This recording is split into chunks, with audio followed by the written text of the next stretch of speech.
Алия Кизбаева деген семейный пара. Жұмақан күйеуі өзі музыкант, почетный гражданиндері, өте қалаға көп еңбектер сіңген. Қазір Алия ханым пенсияда, Жұмақан ханым пенсияда болса да жұмыс істейді. Сол кісілер өте жақсы жұмыс істейді. Авторитетный, тыңғылықты, жұмыстың бәрін орнына келтіріп, до конца. Біз енді айта салып кете салмаймыз, енді сол адаммен тыңғылықты до конца жұмыс істеп, сол адамға бәрін ішкізіп, бәрін емін қабылдатып отырғымыз келеді. Ондай да бар. Енді айтып кете салуға да үйрену керек. Айтып кете саламыз. Әрбір нет это шаг вперед дейді ғой. Соған онша үйрене алмайды. Нет десе көңіліміз түсіп қалады.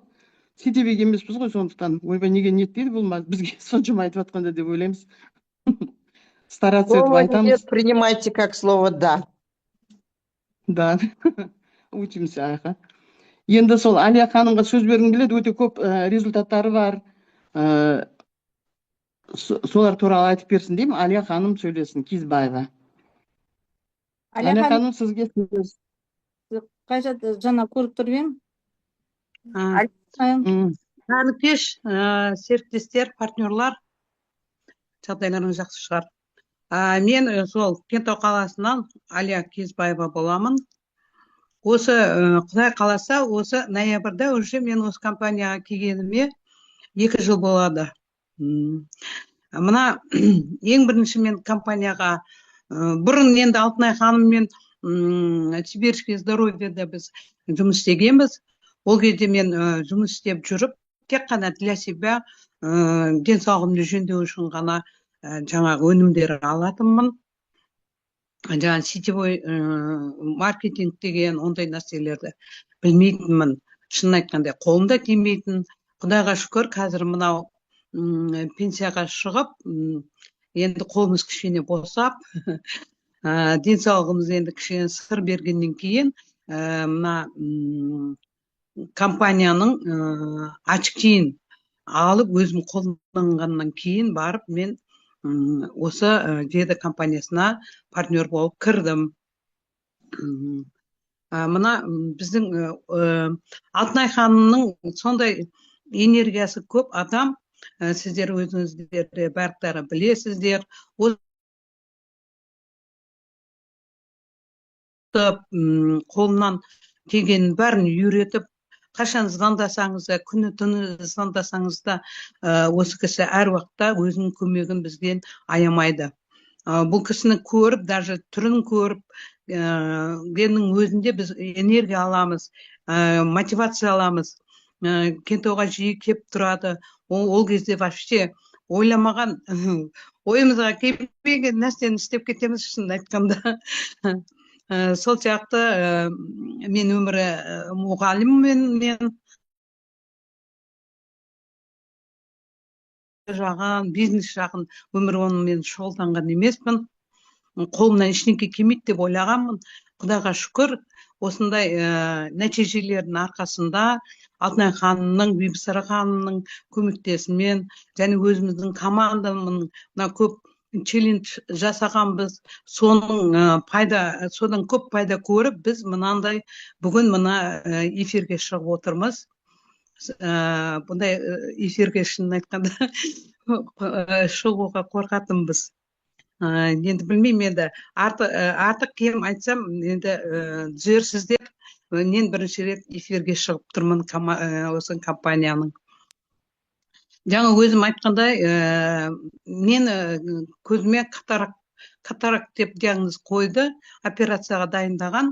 Мені осыдан былтыр сентябрь айында мені порталға қойған, ноябрьде операция жасаймыз деп. Сол кездерде Алтынай ханым біздің Кентауға келген кезде хабарластық. Сол кезде айтқан, неңіз бар, операция жасап, ол последний момент. Лучше келсеңізші офиске, мен сізге бір нәрсені көрсетем деді. Содан барып мен осы маған очкиді, графеновый очкиді предлагать етті. сол ачиді алып мен тағып үйіме барғанша дейін какой-то бір 20 минут өтті. Сол кезде көзім бұлшық пайда болып, көзім тұманданды. Жаңа ачиден үйге дейін тағып барғанда. Сонда жаңа Жұмахан Бейсенболұлы тоже қазір партнер, жаңа Бибісара ханым айтып кеткендей. Сол кісіге айттым мен, көзімді көрші, что-то менің көзім бір нәрсе болып қалды дедім. Сөйтіп ол кісі де көрді, айнаға қарасақ, менің көзім бұлшықтанып кетіпті. И не андай, көзім алды, барлық тұманданып тұр. Дереу звондадым мен Бибісара ханымға. Қане мынау, басында сенбеге мен түсіндіріп бәрін айтты ғой, енді ачиді туралы. Сенбедім, сонда да енді денсаулығым үшін алдым ғой сатып. Мыналарың что-то менің көзімді өрбітіп, көзім көрмей жатыр ғой дедім. Мүмкін сізге, значит, не әсер етіп жатыр деді. Біраз көр деп. Содан не керек, мен бір аптадай тақтым, бір аптада менің көзімнің бұлшықтанғаны тоқтады. Одан кейін бірте көзімнің тұманданғанында нетіп, көзім жақсы көре бастады. Содан жаңағы ноябрьде сахарым бар, денсаулығым болмай жүреді, ауырып хирургтан ем алып жүргенмін. Сөйтіп көз дәрігеріне барып қайтадан обследование өткен кезде маған врач айтты, что сізде не бар деп, улучшение бар деді. Но оның алдында кішкене капля нәрселер неткен, жазып берген, а мен осы ачиді алғаннан кейін ойладым, енді өзім для себя тексергімде келді бір шетінен, чтобы сенімімді ұлғайту үшін. Ешқандай капля, ештеңке қолданбай, тек қана ачиді күні-түні тағып жүрдім. Содан сол кісі айтты, улучшение бар, операцияны кішкене көктемге дейін қалдырсақ қалай болады деді. Өзіңіз білесіз, бірақта деді. Қазір жіберсем, қазір жібере салам. Содан қуанып кеттім бір шетіне. Мақұл дедім, ондай болса, тем более қазір маған операцияға айтқан ешқай жеріңіз ауырмау керек деп, тем более сахарым төмен болу керек деп, сол кезде ғана операция жасаймыз деп. Содан хабарластықтағы операцияны кейінге қалдырдық. Содан мен марттың аяғы, апрельдің басында жаңағы неген қайтадан повторный неген бардым. Обследованияға бардым өзімізге, офтальмологқа. Содан полный қайтадан тексерді, чтобы мені операцияға жіберуге. Аппаратқа салды көзімді, анализдер алды. Сол кезде маған айтты врач, полный ешқандай сіздің катарактыңыз жоқ деді. Жоғалып кеткен, короче. Содан қатты қуандым, врачта қайта сұрадым, шынымен ақ па дедім, иә деді, өте сізге ол кісі енді ойлаған шығар, жаңағы неден әсер еткен шығар деп, жаңа өзінің берген рецепт дәрі-дәрмектерінен. Содан кейін өте қатты қуандым да келіп, жаңа хабарласып, осы өзіміздің беді компанияға серіктес болып кірдім. Кіргеннен кейін де сразу менің омыртқаларым ауырады. Негізі күлме шағымда травмам бар, протузия, грыжам бар болған. Аяғымда нем бар, вальгусный шишка, плоскоскопия, артроз артритім бар. Осым полный сүйек аурулары менде бар. Өзім бұрыннан бері ауыратынмын. Жұмыс істеп онша көп елей бермейтін біз. Пенсияға шықтық, так сразу ауруымыздың бәрі көтеріліп кетті ғой. Содан мен стелька алдым. Стельканы алдым тоже анионовый. Соны кигеннен бастап уже тоже маған бір айдың ішінде маған өте жақсы нәтиже беріп, аяқтарым жаңағы плоскоскопия постоянно ауыратын. И немде бар болған шпор. Сол бірдестен уже қойды. В общем, ауырғаны аяғым бұрынғыдай емес, тоже андай құрсағандары басыла бастады, вальгусный шишкаларым андай не кемей бастады, азая бастады, андай несі формасы қатты бұдырайып шығып тұратын. Анау ступенькадан түсіп шығатын кезде аяғым андай ақсап, ауырсынып, әрең шығатынмын. Сол үшін жеңілдей бастадым. жақсы көңіл күйім де мына өзімнің кішкене салмақ тастадым оның үстіне. Жаңағы біздің анионовый стелькамыз өте қатты көмектесті. Содан қазір мен үзбей уже киемін. Үйімдегі тоже бала шағама, маған ағайға бәріне алдым. Көп стелька саттым, шынын айтқанда. Сатқанда сол айтып тұрмын ғой, бұрын мен бизнеспен ешқандай заниматься етпегенмін. Оказывается, шынымен ақ анау сөйлей ма сондай батыр боласың демекші. Осылай өзімнен өткен, когда өзің қолданған кезде уже біледі екенсің. Алтынай ханым да қыздар да айтатын, ешқандай қорықпай өзіңнен өткен нәрсені айта бер. Шынымен ақ мен тіл байлығымда аздау еді. Осы компанияға келіп кішкене тіл байлығымда ұлғайды. Зумды тыңдаймын постоянно, утренний кофеге кіріп тұрамын. Содан көп нәтижелер, көп сабақ алдық. Енді көп товар саттым, шынын айтқанда. Жаңағындай өзімнің қолданған нәрселерімді айтып жүріп, көп адамдар алғысын айтты. Жаңағы көп аяқтан жаңа стелькадан, очкиден көп, басқа кезде көп менен адамдар алды. Соның нәтижесі өте керемет болды. Одан кейін мен не ала бастадым? Палантин алдым. Палантинда әлі күнге дейін вообще өзім жанымнан тастамаймын. Өте керемет, шаршағанды бастайды. Жаңа Германия материалдан жасалынған ғой. Бұнымен тоже көптеген эксперименттерді көрсеттік. Адамдар сенбейді қазір. Енді компанияның бірдестен айтқан кезде ойлайды, бағасын сұрайды ғой адамдар. Бағасын естиді, ой, қымбат екен сендердің нелерің, товарларың дейді. Сол кезде енді придется неше эксперименттерді көрсетіп, соны дәлелдеген кезде жаңағы шошып, жаңағы бағасынан шошып тұрған адам уже неужели деп әсіресе мынау неген таң қалған палантинге. Қалайша ол сонда соншалықты күш қуат береді деп. Жасаймыз ғой, екі қолымызбен көтеріп адамдарды, бір 100 килодан асқан, 100-ге жақын кило адамдарды екі саусағымызбен көрсетіп, сол эксперимент жасаған кезде соқ таң қалып, прям ешқандай әңгіме жоқ. Сразу осы палантинді өздеріне сатып алған адамдар бар.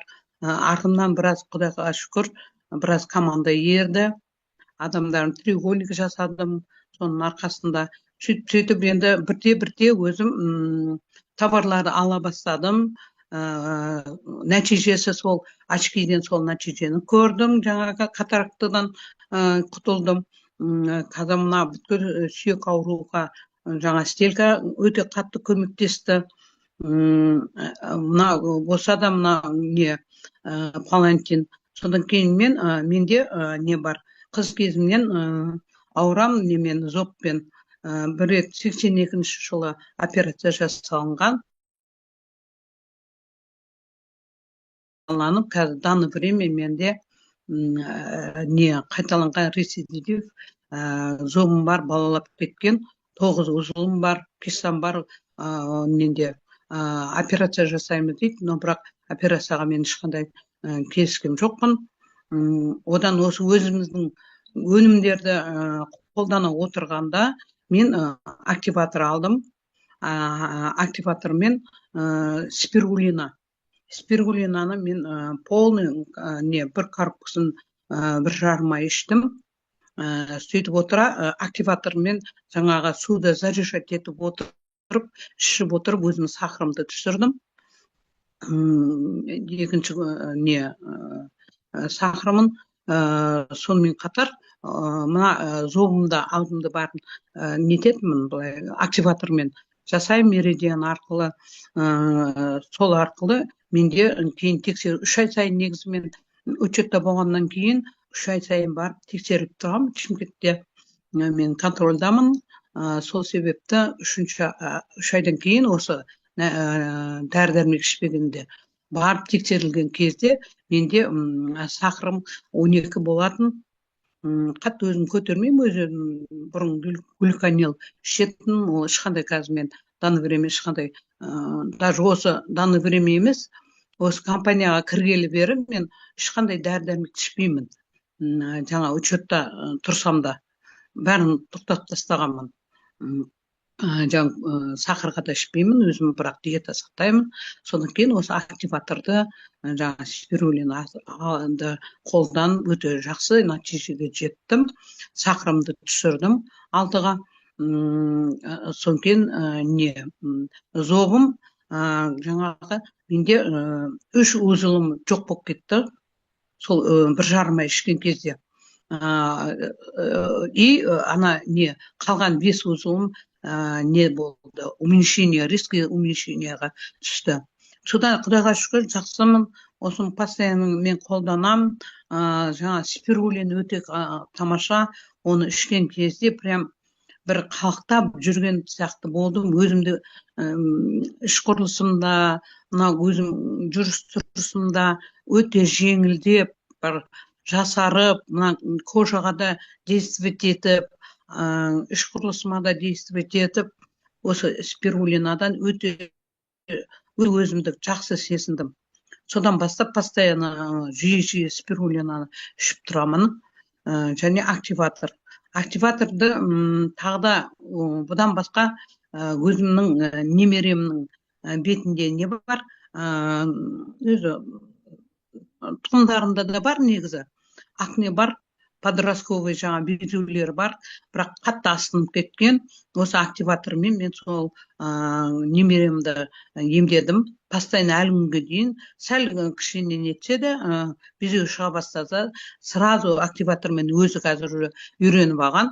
Алаттағы активатормен бетін нетеді, үрлейді. Сол кезде сразу қайтып кетеді. Онымен қатар ол кезде мен почти бәрін алдым. Мен саунам бар, вентун аппарат бар, осы активатор бар аппараттардан, БМ аппарат.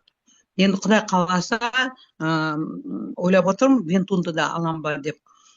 Мен көпшілікте айтқым келеді Машхура ханымға рахмет. Сол кезде Машхура ханым біздің Кентауда бірінші рет осы вентун аппаратын алған.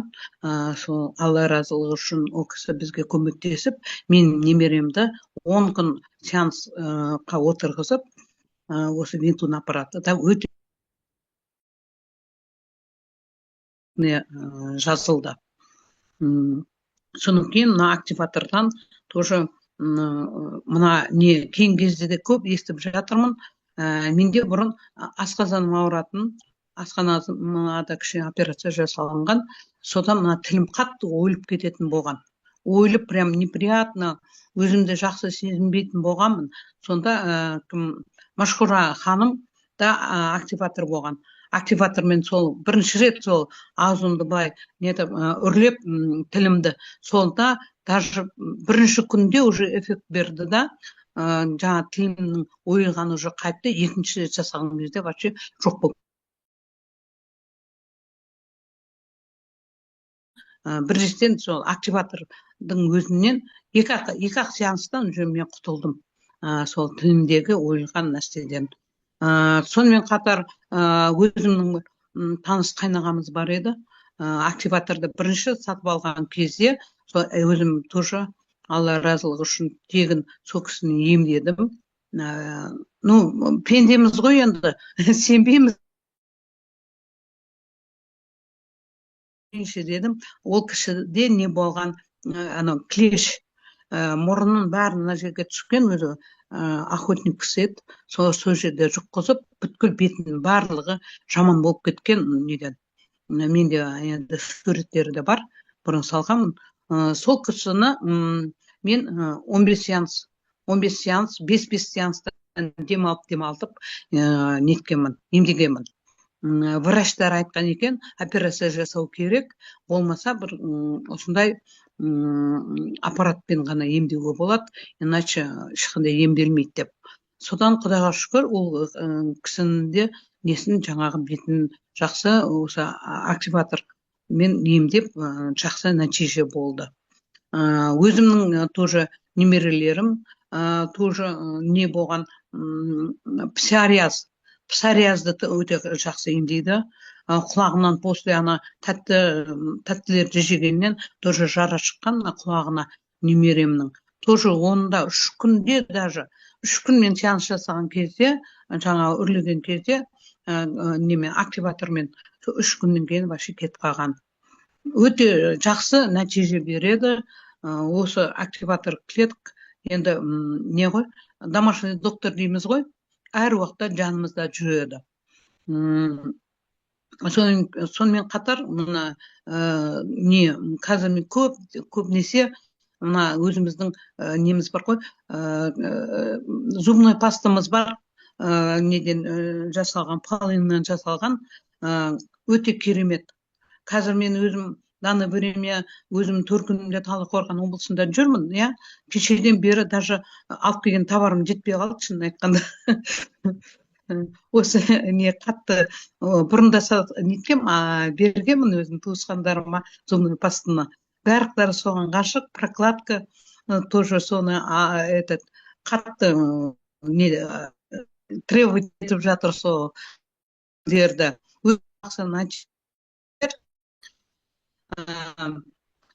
Мына өзім осы жердегі танысымыздың, туысқанымыздың тілі прямо семейный, 30 жылдай өздері барлығы ауырады екен. Осы зубной пастың өзін жағып, соны ішіп қолданғанның өзінде сол аурудан құтылған. Соған риза болып, кешеде осы жерде 1-2 партнерларымыз бар, таныс, соларды осы зубной пастадан өте жақсы нәтиже айтып жатыр. Асқазанды жақсы емдейді, язваны жақсы емдейді екен осы зубной пастамыз. Соныңке мынау неген өте жақсы екен. Мен өзім де қолдандым, және қазір көп айтып жатырмын осы грипповать еткен бастағанда 1 чайный ложканы андай 1 стакан суға салып, араластырып ішіп жүресіз. Даже 2 рет ішкеннің өзінде сол уже гриппта, насмұртта, тамақ ауырғаныңызда сол тоқтайды екен. Осындай жақсы нәтиже зубной пастадан. Тағы не?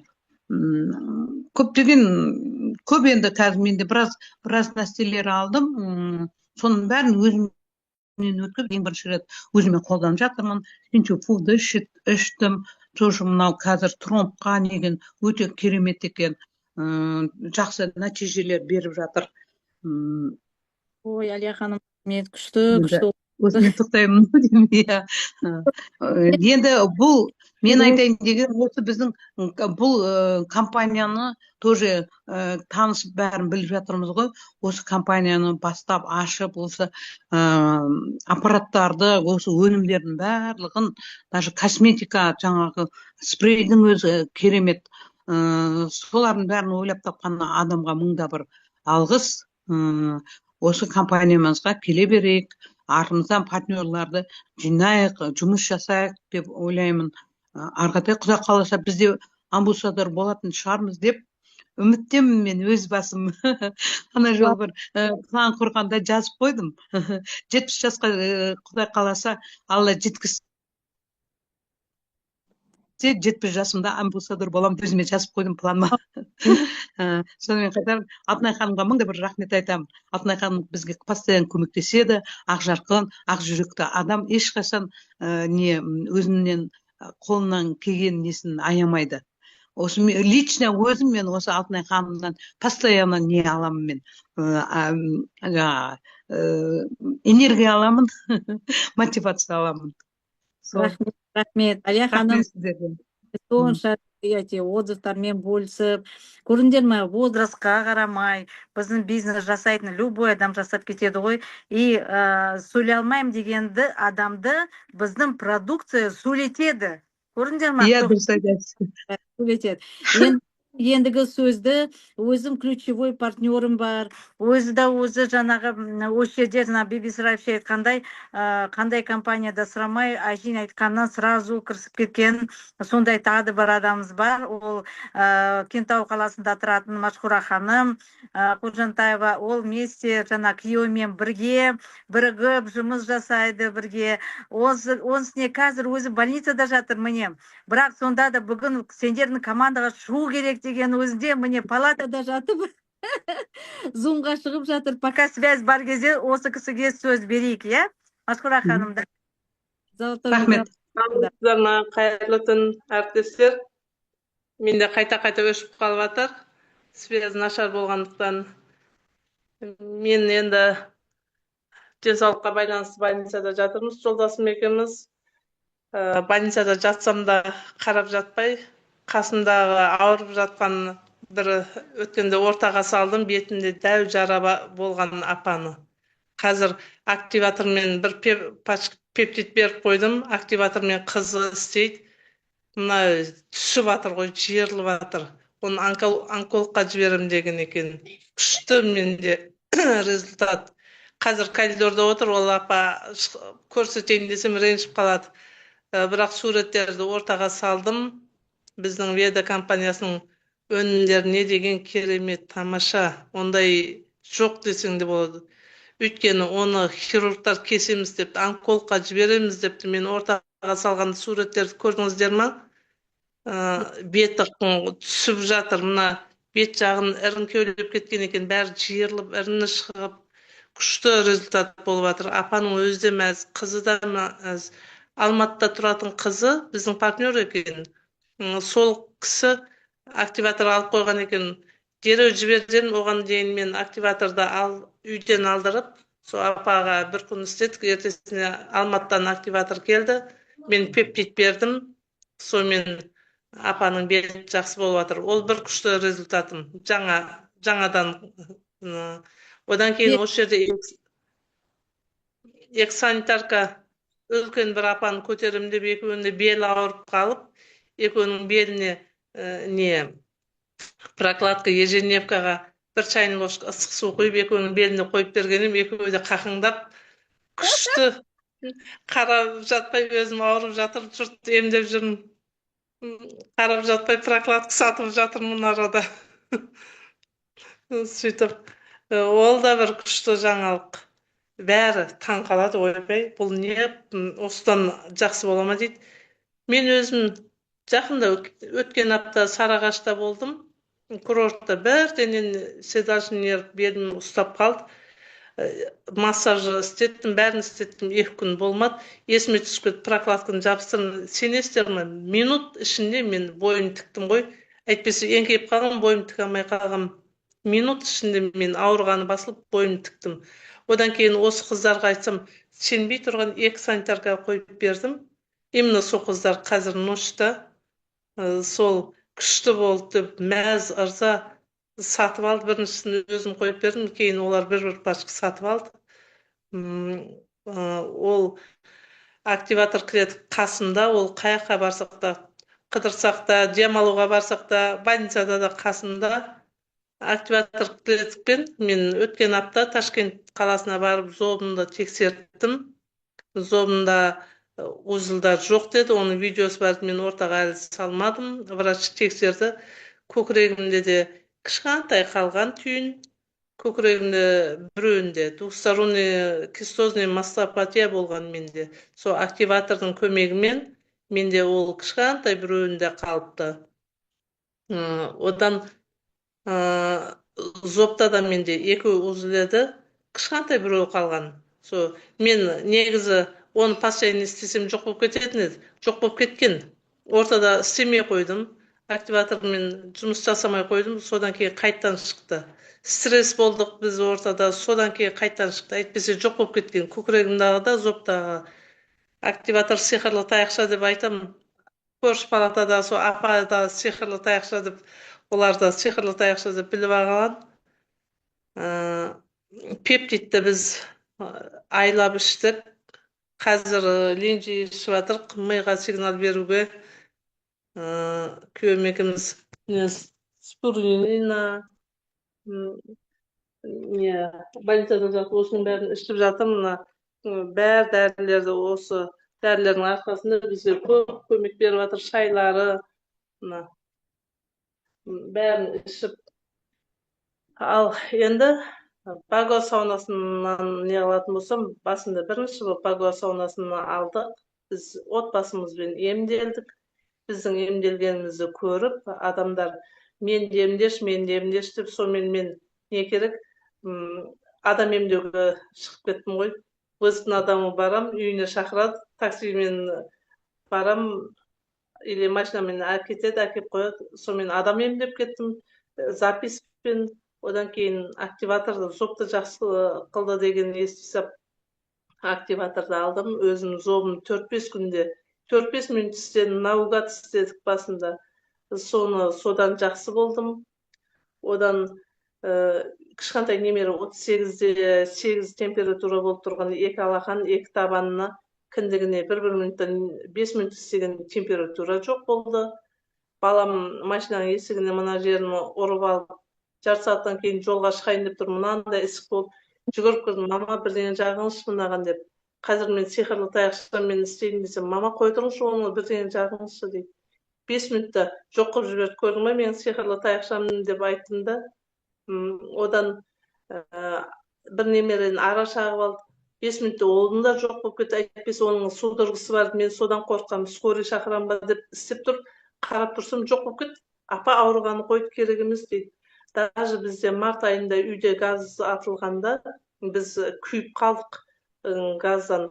Сол уақытта 4-5 минут бір күнде жүгіріп келіп ана істейміз, қолдарымыз, беттеріміз ашып тұр. Жүгіріп келіп істейміз, больницаға бармадық, отказной жазып неден, скорыйдан. Түннен азанға жоқ қылды ғой, сол күйгенді активатор кіледік. Қалай сиқырлы таяқша демейсің оны? Даже шов, иә, Машхура, орында қалған жоқ, ожога, да? Ешқандай орында қалған жоқ. Ешқандай шырам жоқ, қолдарымызда да ешқандай шырам жоқ. Бізде қатты күйдік. Енді үй атылғаннан кейін ол оңай жағдай болған жоқ. Бірақ бәрі жақсы болды. Даже шаштарымыз да үйтіліп қалған, сол шаштарымыз да өсті міне бәрі. Соның күшті результат активатордан. Одан кейін бұл Веда компаниясының тереңнен қызықып Вентум аппаратын алдым мен. Вентум аппараты да өте керемет, күшті. Қанша адам өзіміз алдымен өзіміз отбасымыз отырып емделіп келіп, адамдарды тағы қосымша емдеп жатырмыз, сұраныс көп болып жатыр. 4-5 жылдан бері бір келіншектің Кентау қаласында тұратын, Ташкент, Шымкент, Қарағандыда емделіп аяқ қолы псориаз сияқты кесіліп кеткен диагнозын қоя алмайды. Соны 4 сеанста қайтып кетті. Жақсы көрді. Әлі біздің профессор, біздің доктор деп қанша адамға айтты. Сондай аурумен қанша адамды қосымша емдедім. Кентаудың өзінде медиктерді емдедім. Жақсы болған результаттар бар, күшті. Қолы сынып, қолы былайынан қайырылмай қалған, қайырылып қалған, түспей қалған кісіні 2,5 ай больничныйда жүрген қайынбикем күйеуі жездемізді 2 күнде жақсы қылып, 3-ші күн жұмысқа шығып кеткен ғой. Именно оң қол былай болып қалған, жайылмайды, ашылмай қалған. Дәу ісік бар еді. Түннен азанға ісік қайтып, ырза болып, 2,5 ай больничныйда жүрген, 3 күнде 3-ші күн уже жұмысқа түсіп кетті. Сондай менде результаттар көп. Алдымен өзіміз емделіп неғаннан кейін өзім туған ағамның аяғы общий баняда общий аяқ киім киіп, өзінің аяқ киімін ұмытып кетіп, грибок жұқтырып алып, резина қолқапты үрлеп қойса дәу болып тұрады, сол сияқты дәу болып ісініп кетіп, 2 апта болған екен, кесіліп сары су ағып тұр. Соны 5 күнде онда ортаға тастаған былтыр, 5 күнде аяғы өз қалпына келіп, істеп атсам, уже кесілген жеріне жұқа пленка тұрып, сары су тоқтайды. Сонымен күшті, ол да 5-ақ күнде жазылды. Одан кейін тағы бір келіншек бөпе болғанда бір 3 жаста қызын ларингиттан, лечениядан еш жақсы болмай, соны 2 күн істегенде жоқ болып кетті ларингит. Уколсыз активатормен жұмыс жасап, бір 10 минуттай істедім, сол кішкентай қыз болғаннан кейін. Өзім Новый годтың алдында сол келіншек мына мойнына мына алақандай болып, мынандай теміреткі деп не қылды мен. Соны 5 күн істегенде жазылды, ол да активатормен жұмыс жасап. Және айтқан апа келгенде бетін тырнай беретін. қышиды деп тырнай беретін. Қазір тырнамайды, в общем, қолы бармайды. Өйткені қышымайды уже. Қызы да ырза болып, мәз болып отыр. Сондай. Одан кейін зунипастыны. Зунипастында қай жаққа қыдырсам бір пачка беріп шыққан бәріне подарка деп. Қазір сол адамдардың бәрі менен пачкалап алады зунипастын. Осы зунипастадан басқа зунипаста жоғымыз келмейді. Жөтелді де қайтарады дейді. Тілдің астына күріш те қойсаң жөтелді де қайтарады. Леголия сияқты тамақты обработка жасасаң да қаншама адам зунипаста арза болып рахметін айтып, результаттарды көргеннен кейін қанша дәрілерді іштік. Детоксты айтпайсың ба? Мен детоксты ішпегеннен кейін айтамай жүрдім. Өткен бір 2 ай алдын ба өзім ішіп көрдім. Күшті тазалайды екен. Жеңілдеп, мягкое очищение күшті болды. Ондай уже айтамын, önde қосып айта беремін. Детокста қоспай айтамын. Болса болмаса оны уже алған градусқа прокладкамен емделетін ол. Сондай күшті нелер. Мына очкиді мен постоянно басыма қойып жүремін былайынан. Өйткені 6,5 жыл басында операция болған. Басым қатты ауырғаннан күнде 2-3 капелька обезболивающий ішетінмін. Қазір мына очкидің көмегімен мен былай жүреді, күні түн түнде жатады. Иығымда жаңағы де очкимен де сонымен обезболивающий ішеді қазір. Қанша болды, марттан 1 жыл 8 ай ішіп жүрдім. Ана үй атылғанда құлақтарым күйгенде очки таға алмай қалдым. Одан кейін апрель айынан қайтадан очкименде тастамайды. 1 минут тастамаймын очкиді. Машхура ханым, прерывается. Связь жақсы болмай жатыр деймін. Иә,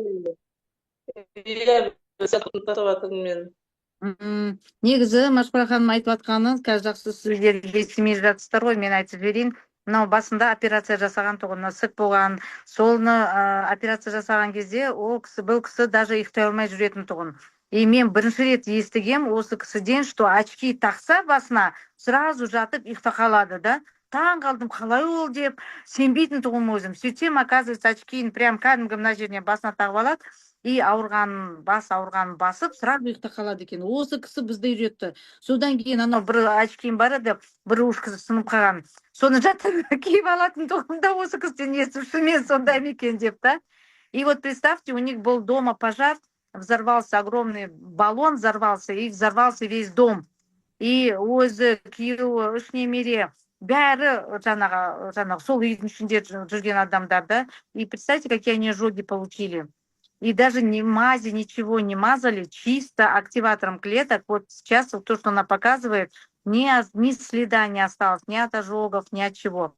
Даже қазіргі осы больница жатқан себебі у них со стресса сердечные проблемы возникли. И вот қазір уже сол стресстары енді шығып жатыр, поэтому обследованияға екеуі қазір больницаға келіп жатыр екен, больницада қазір. Ендеріңіз ем қабыл болсын, шипа берсін Алла тағала сендерге.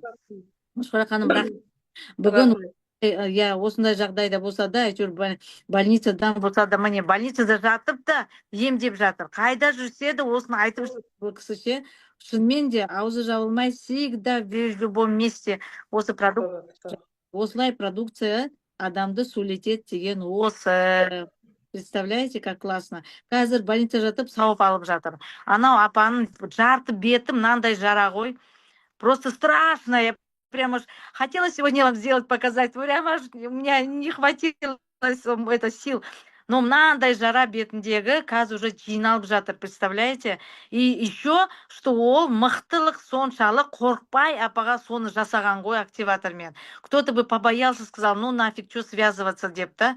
А бұл кісі до того уверена в продукте, уверена в этих приборах, смело соны жасап жатыр. И мне қандай ем болып жатыр. И причем ей без разницы, Он уже даже қызы уже подписана у нас в компании, живет в Алматы, сол активатор жіберіп, апаның бәрі жабылып, осылай емдеп жатыр.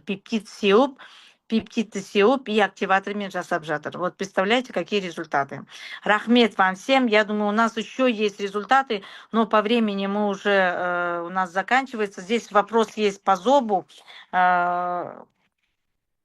Қандай зоптар, я не знаю, Машхуранікі қандай түрі емдедіңіз. Машхура, қандай зоптарыңыз болды? Узловой зоб.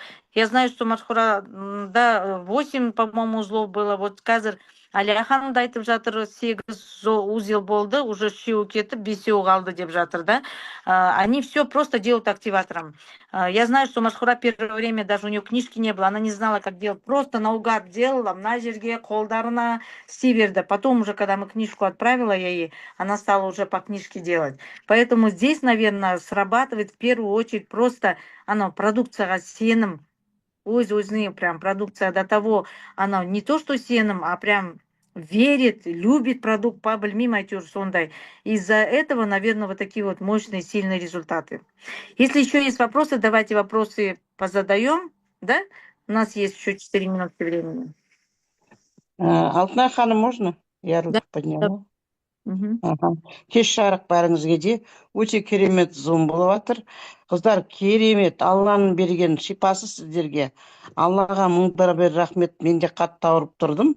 Ауырып келдім осында. И я просто, знаете, бұл Алланың берген құдіреті бізге. Сыйы Алланың берген. Аллаға мың бір рахмет. Сондай жағдайда болып, сол жараны емдеп отырған кісіге, көмектесіп отырған кісіге Алла үйіп төгіп береді ғой, сауап. Ана кісілерге енді ол Алланың как сүйікті пенделері, что осындай адамдарды кездесіп, сол күйіктердің бәрін емдеп жатқанына Алла шипасын берсін. Қыздар, өте керемет зұм. Біздер айтсақ, біздікі жанайқай ғой. Потому что біз бұның бәрін өзімізден өткіздік. Сіз де, біз де, мен де соны өткізгесін біз айқайлап, жанайқаймен айтамыз. Түсінетін адам түсінеді, түсінбейтіндерін енді Алла біледі өздері. Но бірақ та это мен екі қолымды көтерем. Біздің продукцияға Аллаға рахмет деймін. Бірінші Аллаға рахмет деймін. Бізді осылай жетелеп, осыны бізге сыйға тартқан. Өте керемет зұм. Рахмет, Алла шипасын берсін бәріңізге де. Рахмет. Мына жерде Гүлбану ханым сұрап жатыр да, что шай неге керек деп. Шай, пурей, шай бізде, это чай, он общего показаниясы, да, шайдың. Ол кәдімгі адамның иммунитетін көтереді. Температура бар кезде шай ішсеңіздер, тұмауды қайтарады. Температураны түсіреді. Егер давление жоғары болса, давлениеға ішсеңіз болады, салқындау ішсеңіз болады. Давление төмен болса, наоборот, ыстықтауға ішсеңіз болады. Давление жоғары адамдар бір күнде бір пакет 2 литр суға демдеп қойсаңыз болады. И давление бар, сердечный проблема бар адамдар, сол 2 литр суды бір күн ішінде потихонечку іше берсеңіз болады. Там не обязательно бокал, а по 1-3 раза в день, просто как напиток іше беріңіздер, да? А если давление низкое, то 1 бокала в день достаточно чая пить, потому что он давление түсіріп жібереді, басын ауырып қалады потом. Одан кейін чайды жақсы ішуге, егер, например, проблемы в кишечнике, допустим, запоры у вас есть, да, тоже можете пить чай, он не будет гонять ваш кишечник, прям кәдімгі өткізіп жібермейді, бірақ постоянно ішкен сайын вас будет нормализовываться работа желудочно-кишечного тракта, значит, будет переваривать ваш желудочные какие-то проблемы или тамақтан кейін, просто соны іше берсеңіз болады, бауырыңызға жақсы болады ол чай, поднимает иммунную систему. Вот кезде осы чайды сіз ішсеңіз болады. Как раз для иммунитета очень хорошо чай сам по себе. При сахарном диабете чай хорошо. Все сердечно-сосудистые проблемы. Можете его просто заменить кәдімгі мынау қызыл шай ішеміз ғой өзіміз, да, кәдімгі шайды. Сол шайдың орнына осы біздің шайды ішсеңіз болады. Он почти одинаковый, даже қан қоспай іше бересіз спокойно. Вкус у него почти такой же, как обычный чай. Очень часто даже просто один чай, он выполняет огромную работу. Даже отравление болса чай беріңіз, тұмау болса чай, басыңыз ауырса чай беріңіз. В общем, любой нәрсеге только просто сеніп, ниет қылып, сеніп берсеңіз көп береді.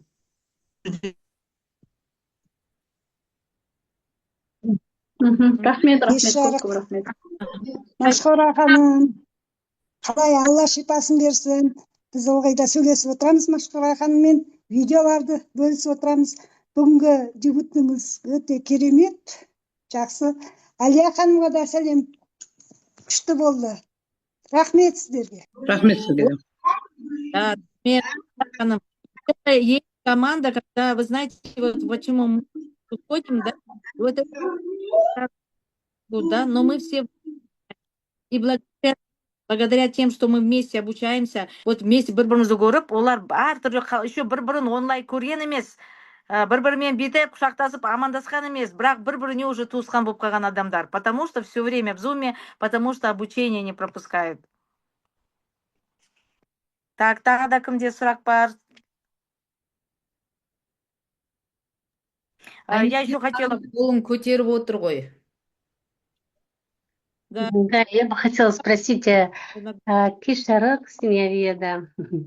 Я думаю, все вы рады друг друга увидеть, бір-бірлеріңізді көріп, қуанып атқаныңыз, прям по лицу видно бәрі. Мен сұрайын дегенім, жұбайымның буксисі, в общем, спинасы сол ауырып қалып тұр да, вентумға отырғызуға болады ғой да, керемет көмек болады ғой да. конечно, отырғыза беріңіз. А то ему оған айтқан ыстық болмайды деп, анау болмайды, мынау болмайды деп. И сосын мен жұмыстан вентумға алып келіп, вентумға отырғызып жатырмын да, кеше бірінші күн отырғыздым, бүгін екінші күн. А он его так напугали. Нет, вы просто пояс сразу пока не одевайте, в несколько дней просто без пояса сажайте. Вентум же не прогревает, как грелка, все тело, да? Он же снизу идет у него вот этот энергетический, как тоқ сияқты астынан жүреді, да? Аяқ жағынан жүреді. У него нет такого прям быстрого прогрева. Когда тело через ноги тепло дойдет у него до пояса, только потом пояс одевайте. А пока пусть вот сондай қылып отыра берсін, не переживайте, отырғыза беріңіз. Ем болсын деңізде отырғыза беріңіз. Бірнеше күн пояссыз отырсын ба сонда? 3 күн? Да, не, вот он чувствует же тепло, аяқпен жылы келе жатқанын сезеді ғой. Қашан жылу мынау белге дейін келеді, аяқтың до конца көтеріледі ғой ыстық. Кейбір кезде прям тізеге дейін ыстық келеді, ар жақ жүрмейтін болады ыстық, да. Мынау қаға белге дейін ыстық келеді, сол кезде пояс киесіз да, ар жақ уже ем ар жақ кете береді. Ему вообще нравится, ана белін ыстыққан, оған ұнайды мақта дейтін. Ну, хорошо, жақсы, рахмет. Все нравится, конечно, не переживайте. Наш продукт, самое главное преимущество других компаний, наш продукт это премиум класса продукт, понимаете? Не во всех компаниях есть продукты премиум класса, понимаете? Вот наш Ventum болсын, BEM болсын, активатор болсын, постельный комплект болсын, это все премиум класса продукты. И об этом просто мы должны говорить. И один продукт, он дает в разных направлениях работает. Вот тот же Ventum, представляете, у него какое обширное направление. То есть это не просто вы дали кому-то там БАД, и он только печеночные проблемы решает. Потом комплекс с БАДом мы пьем, там только сердечные проблемы решаем. Наши продукты, вот преимущество от других компаний продуктов в том, что один продукт работает полностью на всю нашу систему, на весь наш организм. Вот преимущество китайских продуктов и китайских приборов. Вот в этом огромное большое преимущество, которое надо всегда говорить. Преимущество нашего продукта нужно говорить. Даже зубная паста. Зубы чистите, воспаление снимает, ангину лечит. На лицо намажьте, капните зубную пасту. Ладошки вы так поделайте, мокрые руки. Помажьте на лицо зубную пасту. Оставьте там на 5 минут. Можете мокрыми руками вот так трогать. 5-10 минут подержали, смыли, все, лицо подтянулось, омолодилось, освежилось, побелело лицо. Зубная паста. Понимаете, вот настолько это такой вот обширный действие. Мен куәмін. Мен куәмін. Так, и еще хочу добавить о том, что у нас каждый день анонс айтып жатырмын сіздерге, я. 19 октябрь бізде Алматыда большой бизнес форум өтейін деп жатыр. кеше де айтып жатырмын сіздерге, такого форума еще никогда не было, такой информации еще никогда не было. Именно маленькие секреты бизнеса, именно точечно, как строить бизнес, как зарабатывать деньги, что нужно делать. Вот прям пошагово, столько много информации будет именно 19 октября в городе Алматы. Кто не купил билеты, прям сегодня приобретать. Мы сегодня сидели в офисе, прям 4 билета тут же на месте, прям қастарында отырып, сол бизнес билеттерді сатылды да бізде. Поэтому нужно, чтобы каждый там присутствовал, привлеките туда своих партнеров. Вот партнерларға сіз жеткізе алмай жатсыздар ма, үйрете алмай жатсыздар ма, все, берете их и ведете. Ақшам жоқ десе, өзіңіз соларға билет алып беріңіз да соларды ертіп келіңіз. $10 көп емес, это вложение, ваше вложение в бизнес. Понимаете, это ваше вложение. Даже бүгін 5 билет сатып алыңыз да, өзіңіз сатып алыңыз, өз партнерларды тегін кіргізіңіз сол жерге. Понимаете? Это вы вложите в свой бизнес. Это не так, как біз күнделік бизнесқа ақша салып атқан жоқпыз ғой. Біз до того еріншек болдық, біз только бизнестан алғымыз келе береді. Бизнесқа салуды ұмыттық қой. Қазір бизнесқа ақша салуды ұмыттық. Только ала береміз, алсақ екен, степ алсақ, бинар алсақ екен деп отырамыз. А мы должны вложить в этот бизнес. 26 числа будет бизнес-форум, городская презентация в городе Туркестане. Сондай керемет жер, әуле жерлер қандай көп. Біз не үшін біз Алматы адамдар, басқа қаладағы адамдар, Астана, неге біз бармаймыз Түркістанға? Неге сондай жерге барып, қандай әуле жерге аралап, сондай керемет жерлерді көріп, соны ниет қылып, сондай презентацияларға қатысып, сол жердегі адамдармен танысып, сол жердегі адамдарды сол жерге тіркеп, сол жақтан бизнес неге ашпаймыз біз? Сондай жағынан уже масштабировать ету деген осы. Қай жерде проходит презентация, сол жерде ұмтылып бара беру керек, бара беру керек. Ниет қылсаңыз, сол жерлерден адамдар табылады сіздерге. Жер көресіз, ел көресіз, адамдарды көресіз, білім қабылдайсыз, қаншама мотивация өзіңізге аласыз. Сіз көріп отырсыз ғой, қайда презентация болады, біз сол жерге ұмтыламыз, сол жерге бара береміз. Не от того, что нам делать нечего, или не от того, что нам деньги некуда девать. Это тоже наше вложение в бизнес. Вы завтра поедете в Туркестан, например, приедете с Актобе в Туркестан. Актобеден Түркістанға келіңізші. Құдалардай күтіп аламыз сіздерді. Қай жерге апару керек, қай жерге салу керек, қай жерге бару керек, бәрін көрсетіп, тамақтарыңыз беріп, сөйтіп қонақ қылып шығарып саламыз сол жерден. Вы себе даже не представляете, какое вы удовольствие получите, если вы туда приедете. А какое удовольствие вы получите, если приедете в Алмату. Вы посетите офис, вы побываете в этой атмосфере, в эту кашу попасть надо. Вот говорим, не получается. Залезьте в эту кашу. Вот қазір мен сіздерді шақырып жатырмын. Осы волнаға кіріп кеттіңіз. Осы волна өзі сіздерді бүйтіп алып шығарады. Только нужно оған кіру керек, та. Ерінбей келу керек сондай жерлерге. Поэтому я вас прям просто призываю, каждого партнера прям звоните, чатқа салған болмайды. Әр адамға звондасып, сөйлесіп, давай кел, ақшаң жоқ па, давай мен алып берем билетті. Сөйтіп адамдарды прям сол жерге итеріп, оларды осылай итеріп, кіргізіп, есті жауап тастасаңыз, олар сол жерден ертең шыққаннан кейін сізге 10 адам алып келеді. Осыдан көресіз, сізге 10 адам алып келеді ол адамдар. Потому что оттуда, я гарантирую вам, никто из вас оттуда бывшим человеком не выйдете вы. Вы оттуда новыми выйдете, вы оттуда другими выйдете. Уже сана сезім басқаша болады. Бизнесті басқаша қылып көретін боласыздар. Я это вам не просто как мотивация говорю, я вам реально говорю. Поэтому прямо аж бүйтіп айтқым келіп тұр, потому что я знаю, что там будет происходить. Поэтому айта бермеңіз енді бәрін. А то сейчас все раскроете, там все секреты. Так, өз-өзін таптырын ғой, айта алмай. Не пропустите. Да, там еще хочу добавить то, что вот получается 19 у нас в Алмате будет, 26 будет в Туркестане и 8 ноября будет в Актобе.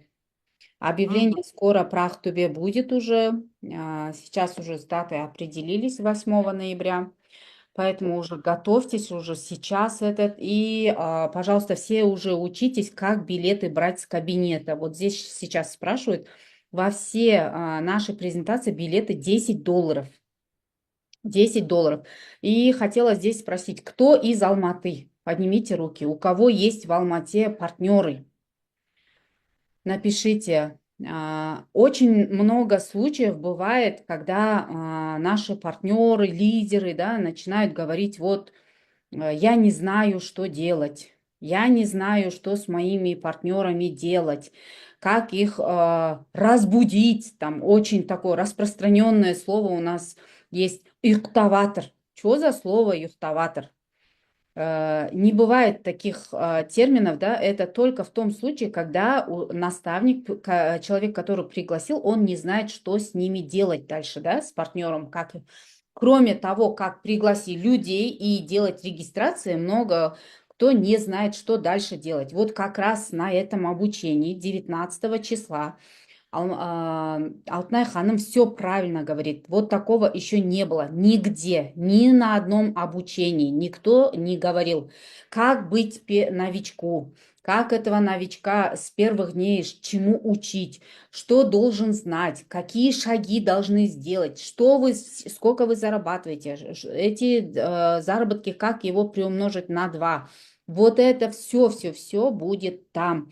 Максимально органично, максимально экономично, что, вот эти все пути, как дальше двигаться, это все мы сейчас готовимся, каждый день на связи, поэтому я вам рекомендую только после этого обучения, пожалуйста, не говорите, после этого конференция, что вас ни к чему не обучают, или же там, ой, там обучение не проходят, ой, я не умею деген әңгімені после этого не говорите, пожалуйста, потому что возможность дается. И хочу отметить, я сколько раз говорила, да, вот сейчас и в Астане была, и в Караганде говорила, что за последние полгода я на свое как бы обучение, на знание потратила около 4 миллионов тенге. 4 миллиона тенге, представляете? И вот этого все я выжимкой буду давать там, на этом обучении. Потом или там каждый день в офисе, ой, мен анардан барып сұрай салам деген әңгіме жоқ. Именно с этой энергией, с этой подачей я никогда и нигде повторяться не буду. То же самое все остальные спикеры. Там специальная методика, это все мы используем для легкого восприятия. Там будут еще практики, поэтому если реально хотите новый толчок, новую волну для своей команды, то постарайтесь, чтобы они были на этом обучении. Потом это мы в Туркестане и в Ахтубе повторять будем или нет, я еще не уверена, но постараемся. Если будет заявка, то, конечно же, будет и подача деген сияқты. Все зависит от тех партнеров, которые живут в этих городах. Думайте этот. А сейчас огромный шанс для партнеров Алматы. Так что возможность жіберіп алмаңыздар. Аспанға қарап, айды санап, алақанды жайып, бір Аллаға сеніп отыра бермеңіздер. Инструментті беріп жатыр.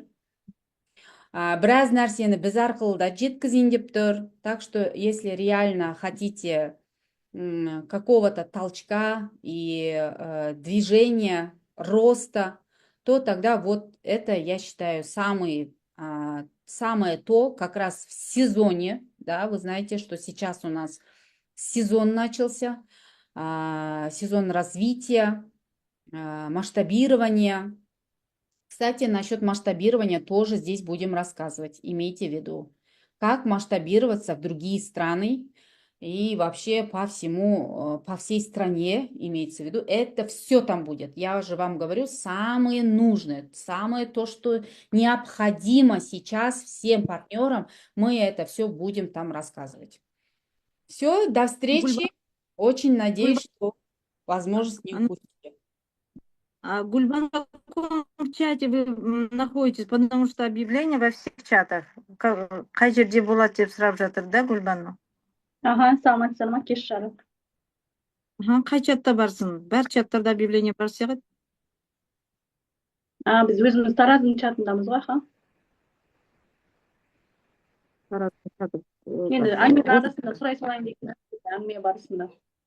Я у своих наставников тогда спрашивайте, потому что все же сегодня еще раз сейчас после зума продублируем еще везде, в каких мы есть в чатах. Может быть, вас там нет в этом чате, у своих наставников спрашивайте. Договорились? Тараздан келіңіздер, күтеміз. Хорошо, рахмет. Жақсы, сау болыңыздар. Көп рахмет. Всем спасибо, кентаврская команда. Рахмет сіздерге, Бибисара ханым. Ой, я же про Молодец. благодарность забыла. Подождите. рахмет. Сидела, столько отзывов послушала, с восторжением сидела, и в итоге вообще жұмысқа кірісіп кеткем ғой, как обычно. Ой, все, что вы говорили, вот на самом деле вот эта благодарность, реально, это достойная у нас Алтынай ханым, она вот прям душой и телом преданно бәрін білген до копейки жеткізетін кісі ғой, еще бөлмей анау менікі ананка деген жоқ бұл кісіде. Всегда от души білген барлығын берет. Вот и результат. Сегодня, вот я честно скажу, Кентау, вы прям превзошли все вот эти ожидания. То, что раньше, как вы говорили, сегодня, как вы говорили, это прям, знаете, рост на 1000%. И это видно, что вы реально учитесь, растете, да, и вот теперь только осталось, чтобы в вашу команду пришли и дублицировали вас уже ваши люди. А это неизбежно, вы знаете, хоть и вы думаете, что, ой, кім, анау, қайдан мені қараңыздар қалай? Вы вначале вообще говорили, ой, мен сөйлей алмайм, ой, когда я выйду, деп. А сейчас уже такие люди, представляете, сегодня 67 человек вас слушали здесь. Это полный один зал. Когда мы обычно вот первые презентации проводили, помните, в Туркестане, вот сондай 60-70 адам жиналған болатын. Вот сондай залға сіздер өткіздіңіздер. Достойно, қандай результаттар, ма жылағың келіп кетеді ана жерде. Машхура ханым любой адам жылатып жүреді ғой ана жерде. Столько у нее результатов, это говорит о том, что она, знаете, беспощадно бәрін емдегісі келіп тұрады ғой, бәрін. Вот көрді ма, ол еще ана сұрамайды ғой, емдейінші деп, емдеп кетеді ғой сразу. И столько, вот, и поэтому, наверное, ол кісіге сондай жаңағыдегі результаттар, сондай жаңағыдегі нәтижелер беріліп жатыр, да, потому что она вот реально с любовью от всей души бәрін жасайды ғой.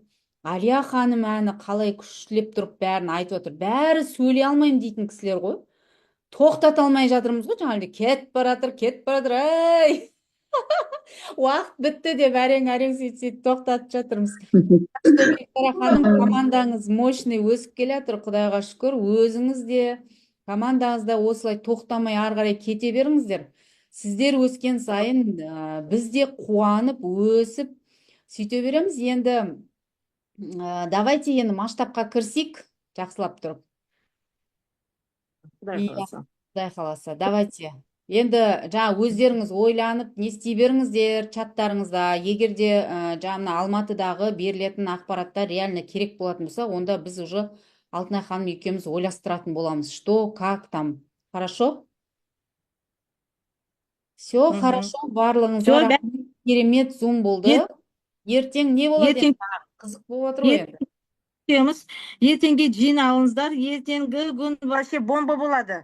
Ана блокноттарыңызды дайындаңыз, ручкаларыңызды дайындаңыздар. Ертең күні бомба болады, я вам обещаю. Так что давайте, кешікпей жиналыңыздар. Бүгіннен бастап уже адамдарыңыз, партнерларыңызды дайындап беріңіз ертеңге. Давайте, жақсы сау болыңыздар. Ай, Алтынай ханым, сіз бомбалар жарып жатсыз ғой, күнде бірінен соң бірін. Молодец. Давайте. Командамыз өз нәтижелерін көрсету керек та енді. Так что давайте, ертең күтем бәріңізді. Жақсы, сау болыңыз.